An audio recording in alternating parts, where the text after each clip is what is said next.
Sir, welcome on board po sa ating lahat at sa ating pong programa.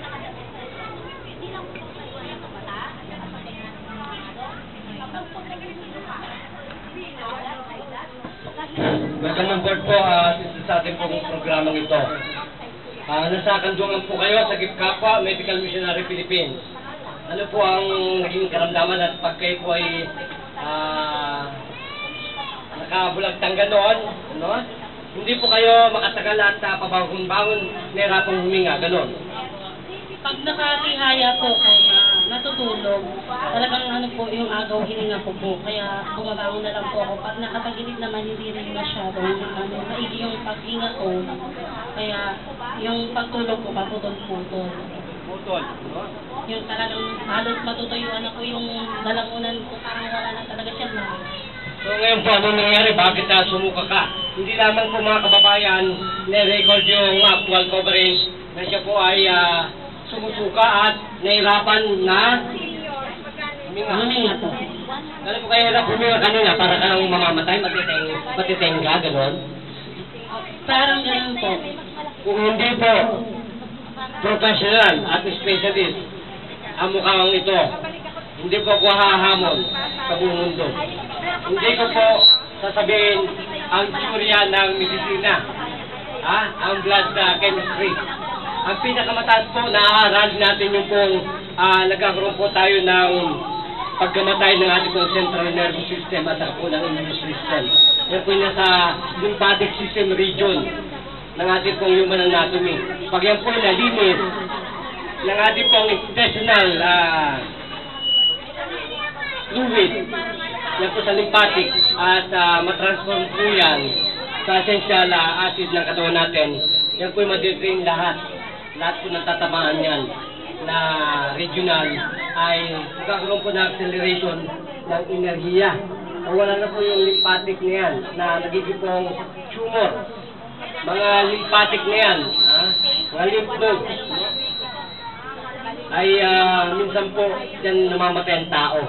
So, sister, gano'n po kadami mo ng laway ng tubig ang thyroid mo ngayon? Maraming okay na po, maraming. Saka parang yung dito ko yung sa tagiliran ko na lalamunan ko, parang nawala po na yung problema. Wala na problema. Eh, sobra po ang tapon ninyo. Nagsuka kayo, ilang beses kayo nagsuka. Hindi po kayo susuka at hindi po ninyo itatapon. Yung fluid na yun ay delikado po kayo. Magkakaroon po kayo ng thyroid at lahat po ng mga lymphatic problem. Kahit po sa lumbar, subscriber, lahat po yan, thoracic, lahat po yan ay magkakaroon kayo ng bukol. Yan po ang lymphatic na hindi po nakakamot. Patay po ang tao. Magpakilala po ang punto nila pangalan ng inyong duty. Ako po si Mrs. Miriam Tigaman. Taon po lang. 23 years old. Taon na po kayo naghihirap dyan sa inyong problema sa thyroid. Sa puso ninyo na para pong barado na. Medyo matagal na rin po eh. Hindi ko lang po ma-check. Basta po may lymphatic tayo, may thyroid, lahat po yan. Coverage na po ang inyong duty ng kahirapan. No? Pakiyaw na po ang duty ninyo, wala pong kagalingan. Kahit po saan kayo magpuntang klinika, maintenance lamang po yun. Dito po, susuko tayo ng dapan. Nakikita po ba ninyo yung suka niya?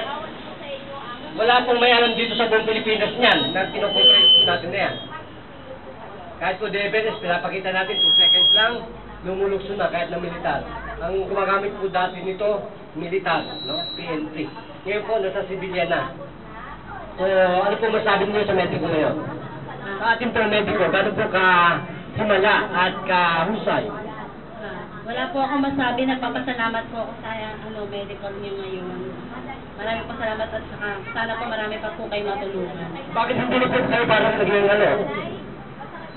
Bakit para po wala na kayong problema sa paghinga? Kanina po para kayong nabangaw, gano'n. Okay na po, maano na po yung paghinga ko, maayos na po. Ito pa rin po ang inyong saksi at nagbabalita at nagpapatrol sa inyong lahat.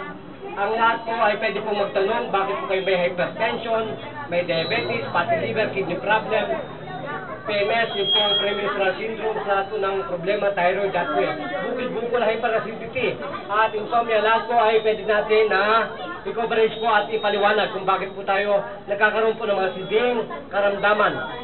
Ang lahat po'y konektado at magbabalik po ang programang ito sa looban lang po ng isang saglit. Nagpapaalam po, nagpapatuloy po muli ang inyong lingkod.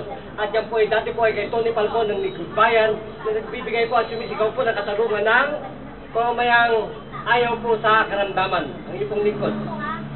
Nagpapaalam po muli.